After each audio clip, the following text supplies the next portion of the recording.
যে আলেমদেরকে সাহায্য করার মতন জমিনে একমাত্র আল্লাহ ছাড়া আর কেউ নাই।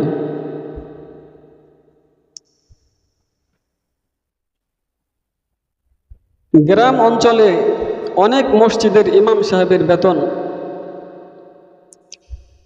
5,000 টাকা, 8,000 টাকা।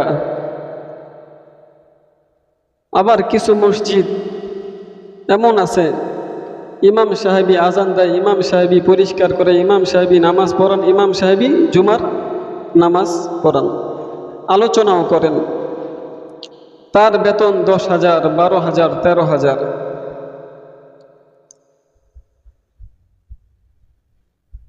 এই টাকাটা অনেক মসজিদ আছে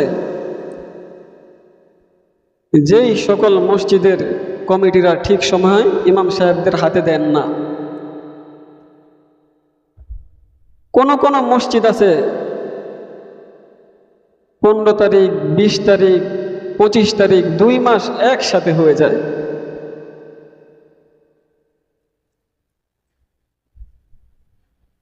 এই 2 মাস যদি একসাথে হয়ে যায় তাহলে তারা কিভাবে চলবে?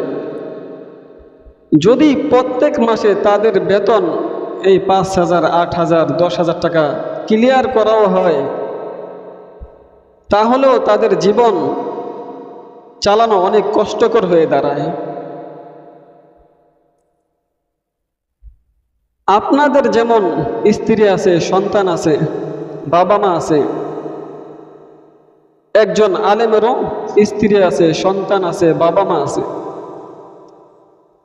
আপনারা যেমন আপনাদের সন্তানদেরকে জামা কাপড় ক্রয় করে দেন, ভালো ভালো সুন্দর জিনিস চাইলে সেই জিনিসটা এনে দেন, আলেমরাও চেষ্টা করে কিন্তু হয় না।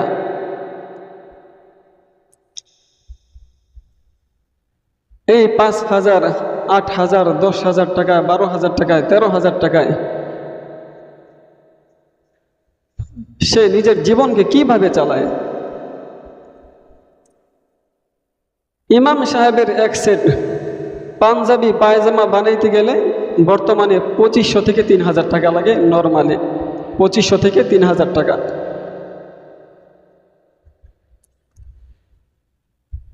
এরপরে ইমাম সাহেবের স্ত্রী, তার জামা কাপড় লাগে না,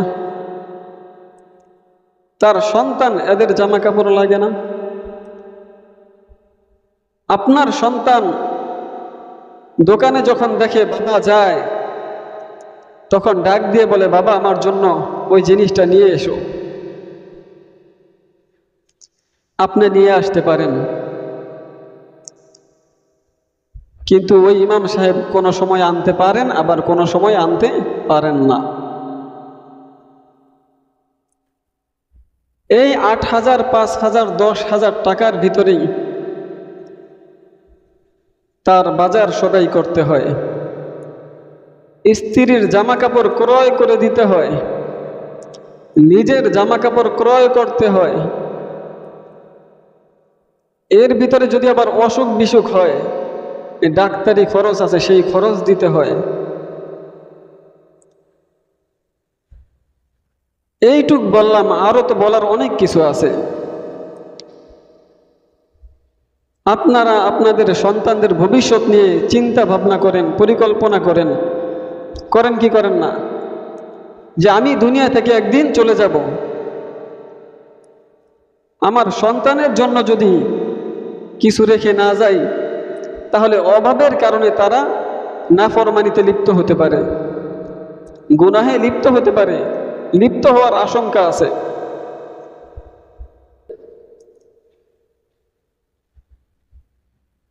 আপনারা হয়তো কেউ 30,000 টাকা কামান, কেউ 40,000, কেউ 50,000।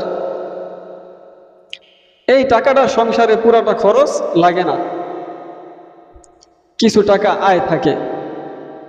ওই আয়টা একত্রিত করতে করতে করতে করতে আপনি জায়গা জমিন ক্রয় করতে পারেন, ভালো একটা ঘর তৈরি করতে পারেন।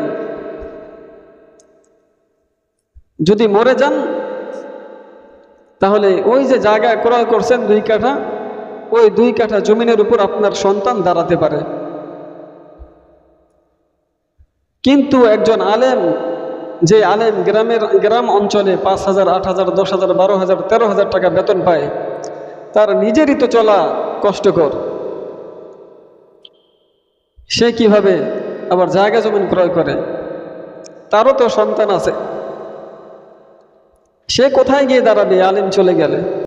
সব আলেম তো আর গরিব না, এমন কোটিপতিওয়ালা আলেমও আছে, এমন ইমাম সাহেবও আছে যাদের ইমামতির টাকার প্রয়োজন নাই, বাপের সম্পদ আছে। আমি তাদের কথা বলতেছি না, যাদের নাই এদের কথা বলতেছি, যে এটা দিয়ে তাদের চলাফেরাটা কত কষ্টকর হয়। তাদেরও স্বপ্ন আছে যারা আমার সন্তানের জন্য আমি কিছু রেখে যাব, যাতে করে আমার সন্তান আমি চলে যাওয়ার পরে দাঁড়াতে পারে, ওর যাতে কষ্ট না হয়। কারণ আলেম চাইবে তার সন্তানকে আলেম বানাতে।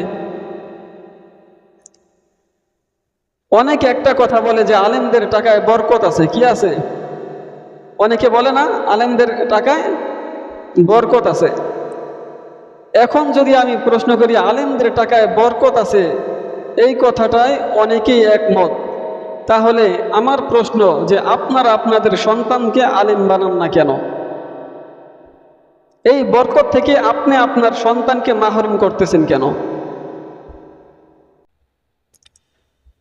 আলেমদের টাকায় বরকত আছে, এই কথাটা একটা ধোঁকা। কেমন ধোঁকা? আসেন আপনি আর আমি বাজারে যাই, দেখি 5 লিটার তেলের বোতল আপনিও নেন আমিও নেই, দেখি আমার থেকে টাকা কম রাখে কিনা। আপনার থেকেও 5 লিটার তেলের দাম যদি 700 টাকা হয়, আমার থেকেও 700 টাকাই নেবে, নাকি কম নেবে? ভাই কম নেবে? কম নেবে না। আপনার থেকে 25 কেজি চালের বস্তা যদি 1500 টাকা 1600 টাকা রাখে, ওই আলেমের থেকেও 1500-1600 টাকাই রাখবে। তাহলে বরকতটা কোথায়?